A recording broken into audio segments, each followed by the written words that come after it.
Yes.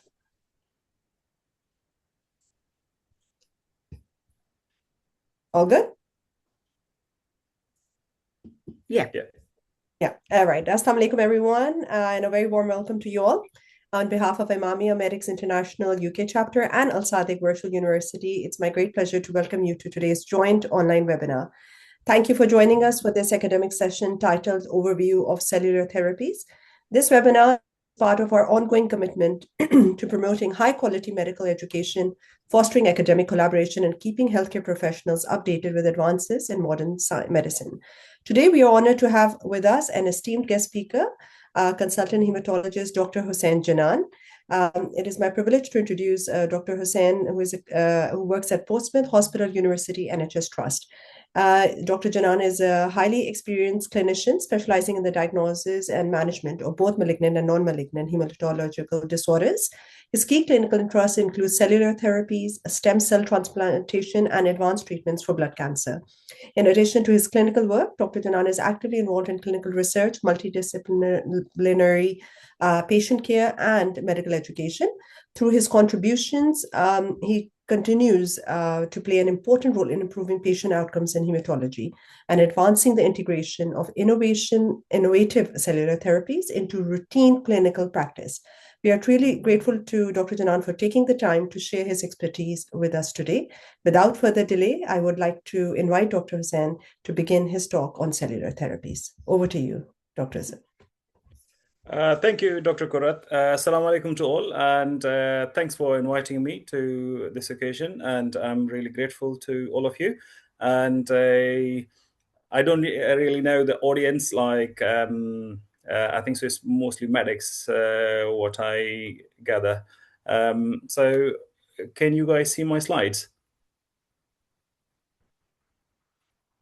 Yes, we can. Yeah, we can. Okay, fine.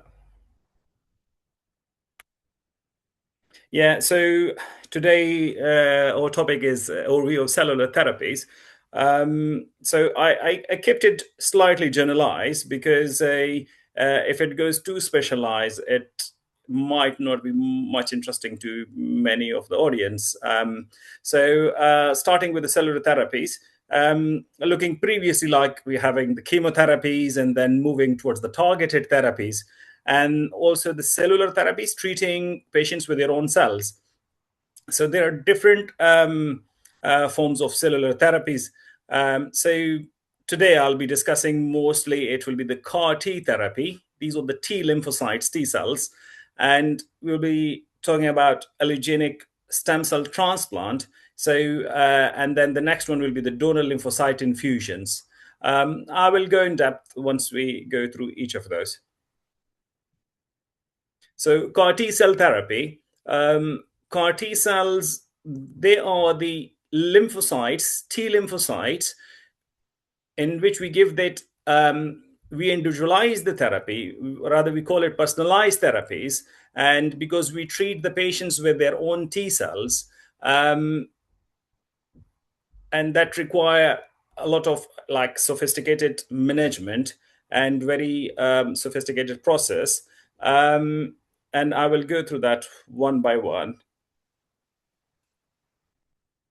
So normally what happens, because in our body, we can have, the cancer cells can grow anytime, but our T lymphocytes are programmed in such a way that it identifies the cancer cells and it kills the cells. I don't know if you can see my cursor. Yes, we can. Yeah. So these are the T cells, and then what happens when the cancer cell, any cancer cells appears in the body, because those cancer cells produce antigens or proteins on the cell surface, and those are identified by the T cells, and the T cells kills those cancer cells. That's why we don't develop cancers usually. So what happens when the T cells, the T lymphocytes, they fail to identify the antigens on the surface of the cancer cells, and that is the case that the cancer cells grows then. So I don't know if you guys with me now until here. So normally T cells identify the cancer cells, but when they can't identify the cancer cells, then the cancer cells can proliferate, and that's how we diagnose the cancers there. And so what we do in CAR T therapy then? So because T cells here is unable to identify the cancer cells, so we are going to teach the T cell how to identify the cancer cell and go for it. So first of all, so this is how we generate the T cells. So we take the T lymphocytes, and then through the lenti or retroviral vector, so these are inactivated viruses which are given, and by that way the T cells produces antigen on the surface, and that antigen is called chimeric antigen receptor. That's why it is named as CAR T therapy. So CAR is for the receptor, NT or the T cells. So the T cells who were lacking receptors and were unable to identify the cancer cells, now by the help of this viral vector, we designed in such a way that the T cells produce the receptors on the surface, and it will identify the cancer cells now. Yeah, so you can see here by this animation cartoon, and it's having a lot of receptors here. So how they are engineered, how we make those T cells who are lacking receptors, who are lacking those sensors. So first of all, we collect the T cells from the patient. And secondly, we modify it to express those antigens on the surface. And then the third step is we expand it, we proliferate it further so we can have a good number of cells.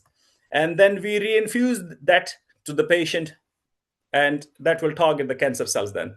So if you see the process here, so how they're manufactured, first of all, we apheresis the patient. We took the stems, the lymphocytes, and which are sent to the lab, and then we do the manipulation of the T lymphocytes so that they can express the CAR antigens on the surface. And then we do the CAR T cell expansion.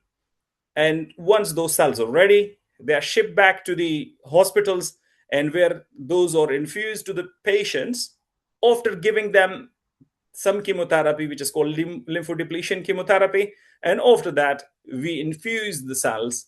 And once those cells are in the body, so now these cells are wise enough, and they are identifying the cells, the tumor cells, and they target only the tumor cells. They don't target the rest of the body. So they are men targeted because they are targeted.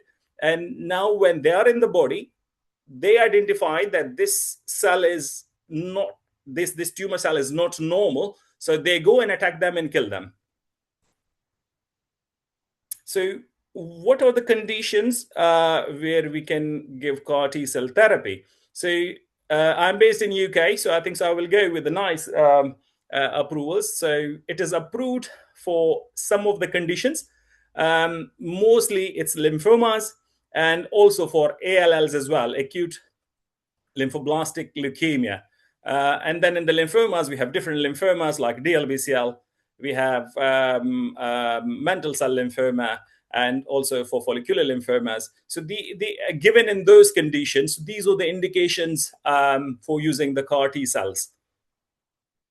So these are the hematology indications, actually. So now a lot of trials are going on, and why it is important for all the other specialties, because now these CAR T cells, or these living cells with which we treat the patients, we call cellular therapies. So they're going to the other specialties as well.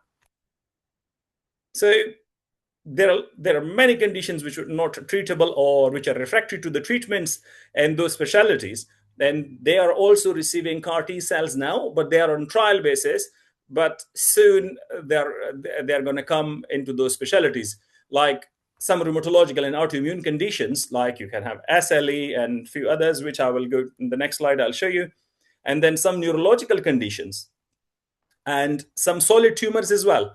So it is no more like only hematology. It is going to many other specialties where we'll be treating the patients with the living cells. So this is where we are ending into this new era.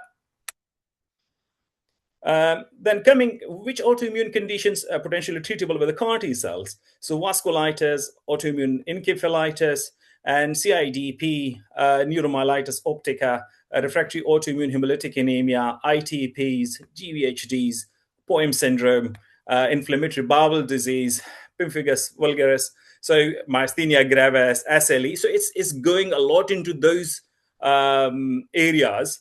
And so this topic has been, the specialities or different specialities, different specialists are really interested in those CAR T cells, because if we will start treating those conditions like neurological, autoimmune, or rheumatological, so they need to know it, like what the CAR T cells are, how they function, how to look for their side effects in long term. So they need to know it. So uh, you might be from different specialities, but these cellular therapies are getting there. Then going to the toxicities, the side effects. So I will not go in the detail because there is a lot to go into it, but I think so just for the sake of overview, I will just name it. We call cytokine release syndrome, which is usually like with the fever, hypoxia, and so that's and low blood pressure. And then coming to the ICANS, which is like neurotoxicity, that can be in the form of seizures, confusions, even their handwriting goes funny. And coming to the neutropenic fever, sepsis, and tumor lysis syndrome, cytopenias, low counts, and then B cell aplasia.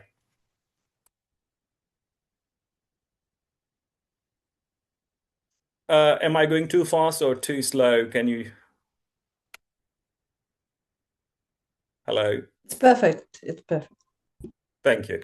So then going to the allogenic stem cell transplant. So because as we are discussing about all the different cellular therapies, stem cells are also cells. So and I'm specifically discussing allogenic transplant, not autologous one, because autologous, we use our own stem cells and give it back to the patient. So that is autologous. And then allogenic, we need a donor for that to get the stem cells from the donor and infuse those donor cells. Why we do allogenic in some cases, do autologous in some of the cases. If the problem is starting from stem cell, then we will go for allogenic because it can't be corrected without donor stem cells. And if problem is not in the stem cell, it is down the line somewhere, like for example, plasma cells, for example, some of the lymphocytes, like some lymphoma cases, where we can offer them autologous stem cell transplant.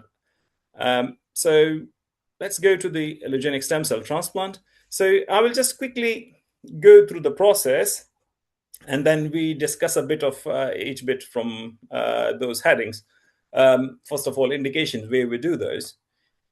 Patient eligibility, donor selection, so there should be a donor, and harvesting from the donor. So we get those cells by apheresis, and then conditioning chemo. So the patient should be ready for the stem cell. So we give them some conditioning chemo, followed by stem cell infusion, and then we monitor them for the different complications and engraftment monitoring. And then these patients need long-term follow-ups. So first of all, the indications. So allogenic transplant is mainly used to treat hematological cancers and certain non-malignant disorders. Like hematological conditions I mentioned, acute myeloid leukemia, ALLs and CMLs, and different conditions.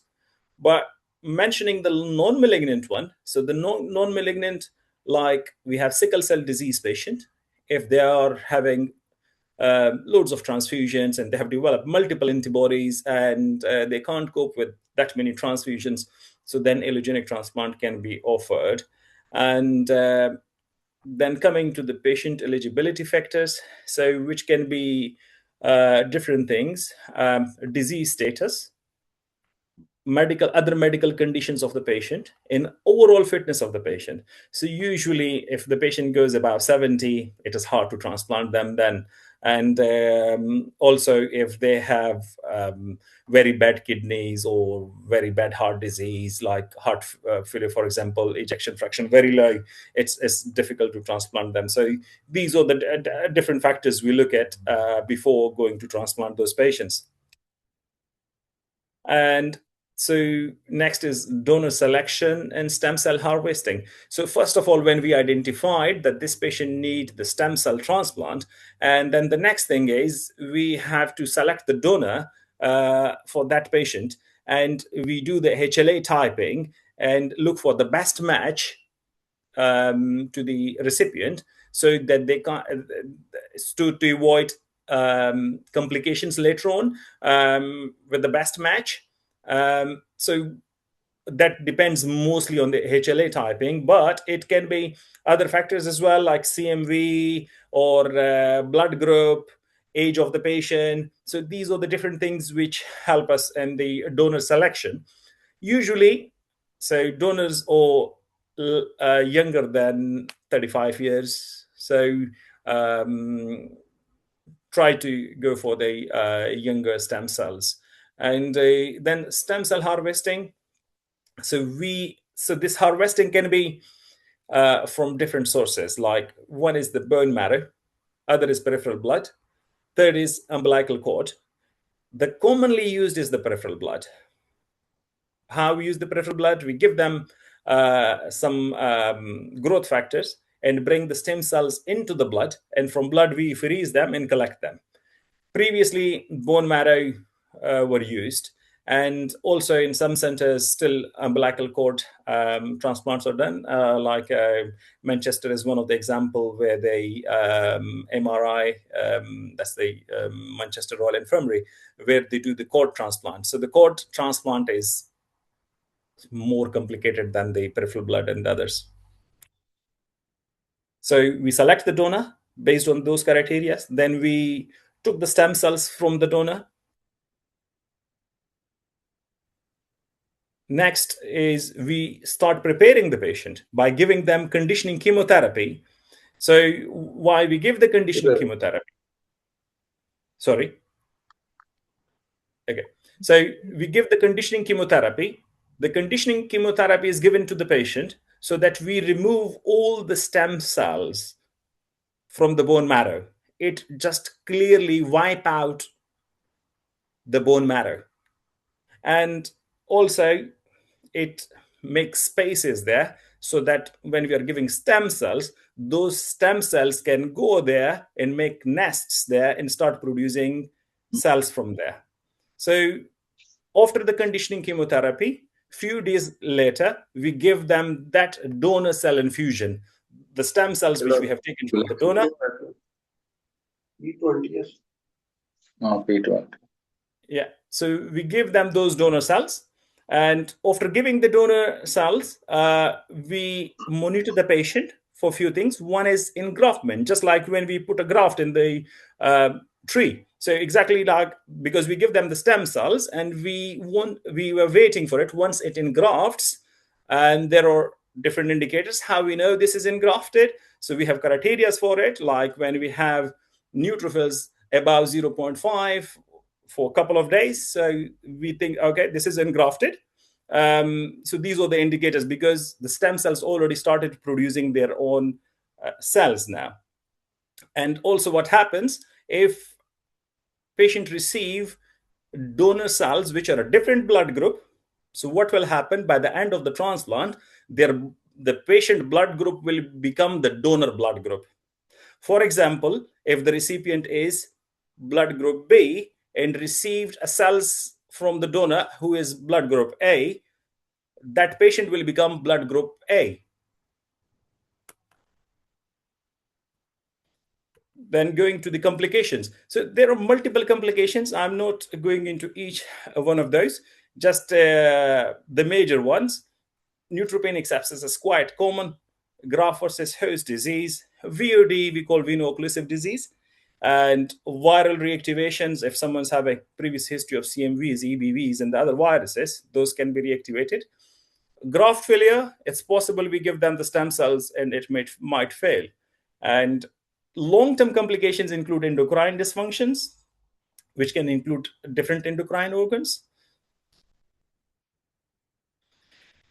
So whole this process normally takes if less complications, and in that case patient usually stays like 40 days in the hospital, 40 to 50 days, and after that, once the patient is discharged, patient is followed up twice a week for first few months till day 100, and after that they are followed once a week, and then by the end of 1 year we increase this interval.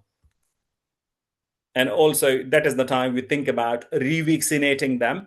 So because they have got a new immunity now, they have lost their own immunity which they develop over the time, and because now they have got different immune system that needs to be immunized. So we immunize them usually after 1 year.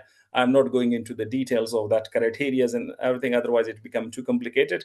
So the long-term complications, so we run clinics called late effect clinics. So especially this GVHD, graft versus host disease, it can affect any organ, eyes, lungs, joints, anything it can involve. So we monitor them, and that is we initially start few months, and then we yearly see those patients after first couple of years. And after the stem cell, we always in the late effect clinic monitor for any relapse if the disease is coming back or developing of new cancer. So we monitor for those things, and also the quality of life concerns we address in that clinic. Coming to the donor lymphocyte infusions, I put it here because it is related to allogenic transplant. So why, when we use them? So what happens when we give stem cells from the donor and we wait for engraftment in the patient? So if patient engrafts, well and good, and then continues and it's working well, but a time when we feel that it is becoming weaker or the disease might relapse, so that time we think, okay, now this stem cell has got weakened, or so in that case we give them donor lymphocytes. So these lymphocytes are taken from the same donor who has donated the stem cells. What these lymphocytes do, so when these lymphocytes, we infuse them, they support their own stem cells, because the stem cells which are already present there, although they're weakened, but they are still there. So we give them these donor lymphocytes. They go and support their own stem cells against the body. So when they have those lymphocytes, so the stem cells has the time to proliferate and start working again. So as I discussed earlier, so it's the process of infusing donor lymphocytes to boost the immune system after transplant. And it is only in the cases when we see the patient is relapsing with the disease, we try to give them and try to avoid second transplant. So these donor lymphocytes usually helps. And the benefit is, as we said, so immune surveillance to induce remission in the patients to control the disease. And associated risks include GVHD, graft versus host disease. And then we need carefully monitoring the patient. So in the summary, if I say CAR T cells or the T lymphocytes, which are engineered and they target the cancers only. And in UK, they are approved for relapsed and refractory B-cell malignancies and ALLs. The indications are not limited there. Other indications which will be coming soon in near future: autoimmune condition, neurological diseases, so solid organs as well, solid organ cancers, and toxicities, common one, major one, CRS, ICANS, and cytopenias. And coming to the allogenic transplant, those are the donor stem cell replace disease marrow and treat the blood cancers and non-malignant disorders, which we already discussed. We do the HLA matching for the donor selection, giving some conditioning chemotherapy before giving the cells to the patient, so that bone marrow is wiped out of the recipient cells and can have donor cells. And then the risks include GVHD infection and graft failure. Coming to the DLIs, these are donor lymphocyte infusions. So post-transplant immune boost. So it helps its own stem cells, as I discussed earlier. So these are the donor lymphocytes, which help its own stem cells, which are infused to the recipient. And the risks, major risk is GVHD with that case as well. Conclusion, cellular therapies are revolutionizing treatment for high-risk hematologic diseases with growing applications beyond oncology. Safe implementation requires expert management of toxicities and long-term follow-ups. I don't know, I did too quickly or? No, thank you so much. Thank you so much, Dr. Hussain, Janan. Before we move to the Q&A, I would like to sincerely thank you for delivering such an excellent and insightful webinar. It's interesting that you began by explaining the CAR T cell therapy, covering the principles of T cell engineering and the manufacturing and production process of CARs. You then discussed the clinical indications where CAR T cell therapy is effective, particularly in hematological malignancies and emerging applications in autoimmune diseases. Key toxicities of CAR T cell therapy were highlighted, including their risk, early recognition, and management strategies. Dr. Janan provided valuable insights into allogenic cellular therapies, focusing on indications, patient selection criteria, and appropriate timings. He clearly explained the donor selection process, stem cell harvesting, transplantation procedures, and the critical phase of engraftment.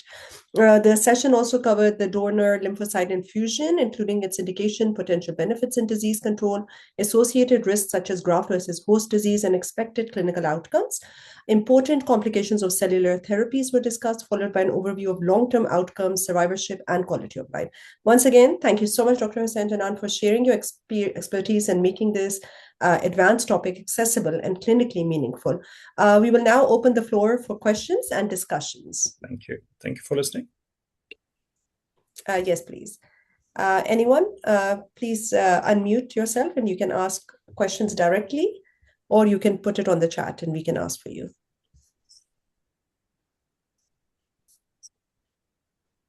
So let me begin, Qurat. Excellent talks, Dr. Shabeeh.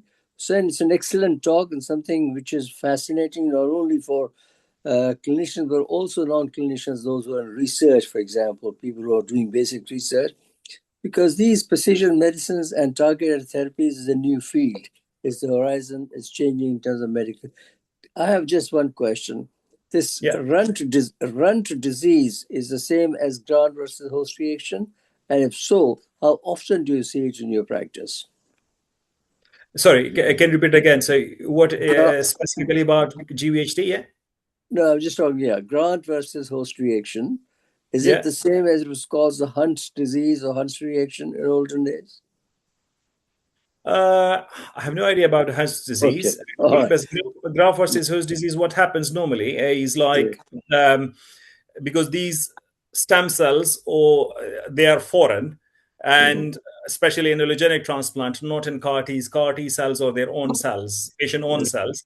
And and the transplant, because when the donor cells comes and the body identifies it, so the body cells, the T lymphocytes in the recipient, they fight against those cells. And specifically what happens when we give stem cells, so there is always chance of some lymphocyte from the donor also goes to the recipient body. The recipient body is already weak enough because we give them such a strong conditioning chemotherapy that we have wiped out their immune system. We have wiped out their whole bone marrow. There is nothing there. So, and when these cells goes there, they think, okay, this is our own body. So this belongs to us. Although they are foreign, they are not from the body. So the lymphocytes which go there, they start growing and they start attacking the body as well. So because they think this belongs to us, and the rest, whatever is foreign, they start attacking them. And they start treating the recipient body as like foreign to them. And so it's a difficult balance. Usually what we do, we give them a lot of immunosuppressants and we control this thing, so that they will not develop severe GVHD. Although we think some of GVHD is good, we want to have some very mild form of GVHD, but we don't want to have severe GVHD. So yeah, that's the Thank you. So my question continues in sure. terms of the response and the reaction. In my previous life, I was a head and neck surgeon. I did a lot of cancer work. And one of the problems that we faced was that in these extensive tumors like oral carcinoma, squamous cell carcinoma in particular, which is very aggressive, as you know, when you give them immunotherapy or chemotherapy or radiation combined with chemotherapy, their immunity would fall. And that's exactly what you're doing. You're trying to deprive the host of the immunity. Yeah. What we notice, it's a very common practice in India and Pakistan and the Middle East, where you see these patients, they develop extensive fungal infections like rhinocerebral mucormycosis and cephalic aspergillosis, which by itself became a nuisance because neither could you treat the tumor nor could you treat the fungus.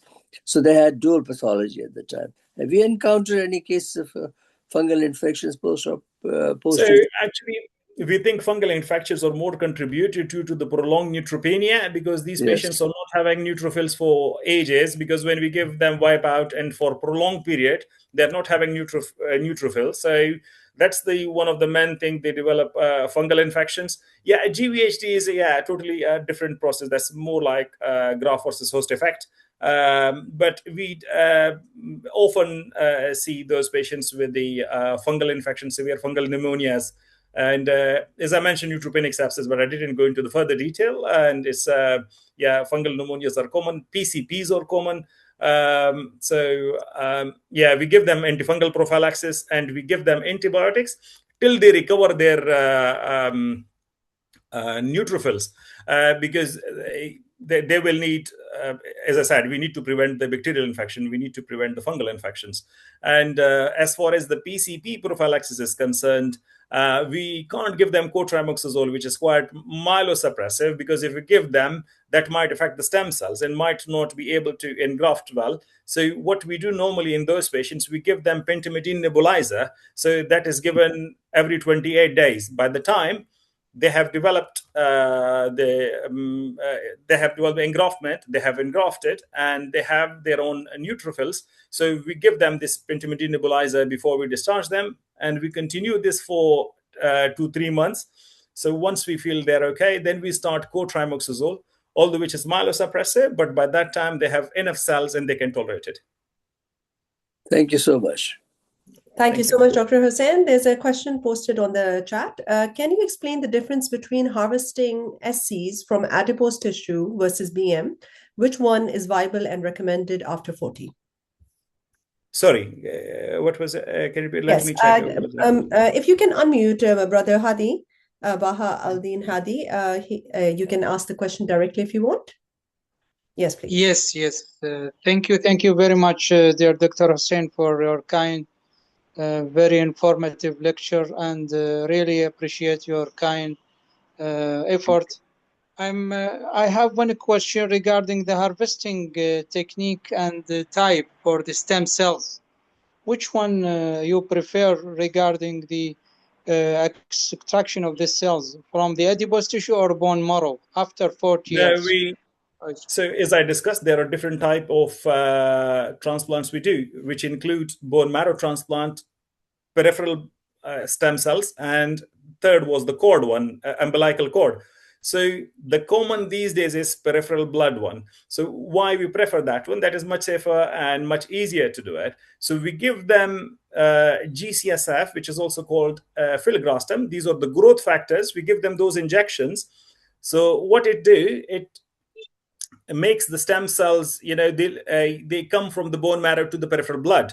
So when they migrate there because of those injections, that is the time we apheresis them. We put them on the apheresis machine, just like when you see someone in the dialysis. So in the same way, we take the stem cells from the donors by that way.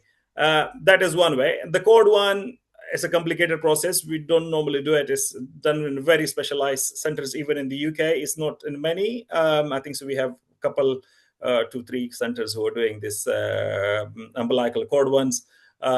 So normally, as I said, with the growth factor injections, we mobilize the stem cells, bring it to the peripheral blood, and from there we freeze it and then infuse it to the recipient. But before that, we need to store it.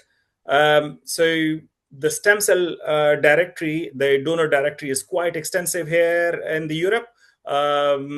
And the donors, like someone who will need transplant in the UK, so the donor stem cells might come from Germany. It might come from other European country because they register themselves. The donors are all over the Europe, and it's because of that reason it is easy to find a good match for the white population, because there are many donors in the white population. Unfortunately, and the rest of population, we don't have many donors.